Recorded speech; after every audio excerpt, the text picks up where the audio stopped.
भारतीय reserve bank भारतातील आर्थिक धोरणांची धुरा सांभाळणारी एक सर्वोच्च संस्था.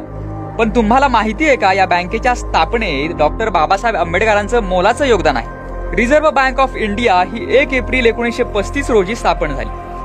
पण तिच्या स्थापनेचा इतिहास शतकभर मागे जातो. ब्रिटिश ईस्ट इंडिया कंपनी जेव्हा भारतात आली तेव्हापासूनच एक मजबूत आर्थिक व्यवस्था आणि केंद्रीय बँक असावी असा विचार सुरू झाला. 1806 मध्ये बँक ऑफ बेंगाल, 1840 मध्ये बँक ऑफ बॉम्बे आणि 1843 मध्ये बँक ऑफ मद्रास या 3 बँका स्थापन झाल्या. त्या बँकांना स्वतःचं चलन छापण्याचा अधिकार होता. त्या तिन्ही बँका मिळून प्रेसिडेन्सी बँक नावाने ओळखल्या जाऊ लागल्या. 1857 नंतर ईस्ट इंडिया कंपनीची सत्ता संपली आणि ब्रिटिश सरकारने भारतातील कारभार आपल्या हाती घेतला. 1861 मध्ये पेपर करन्सी ऍक्ट पास झाला आणि सर्व चलन निर्मितीचे अधिकार सरकारकडे गेले. पहिल्या महायुद्धानंतर चलनांचं मूल्य अस्थिर झालं.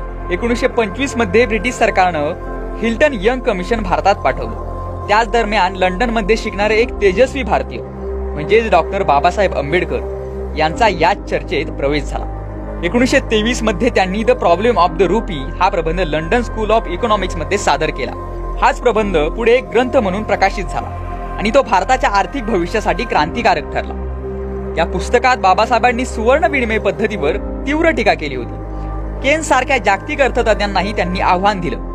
हिल्टन यंग कमिशन जेव्हा भारतात आलं तेव्हा त्यांनी बाबासाहेबांना साक्षीसाठी बोलावलं.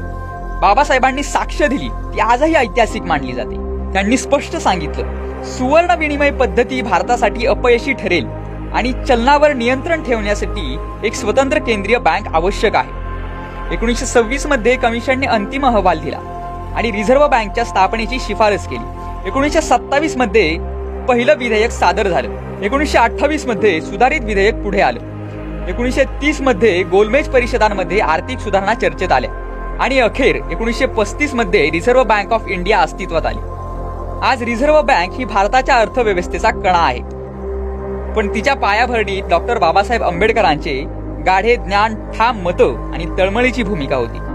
त्यांनी केवळ संविधानकारक म्हणून नव्हे तर एक दूरदृष्टी असलेला अर्थतज्ञ म्हणून ही जबाबदारी पार पाडली.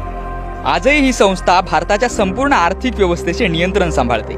पण या बँकेच्या स्थापनेच्या मागे डॉक्टर बाबासाहेब आंबेडकरांचे आर्थिक विचार, दूरदृष्टी आणि तांत्रिक साक्ष कारणीभूत ठरेल. हे इतिहासात सुवर्ण अक्षरांनी लिहून ठेवावे असेच आहे.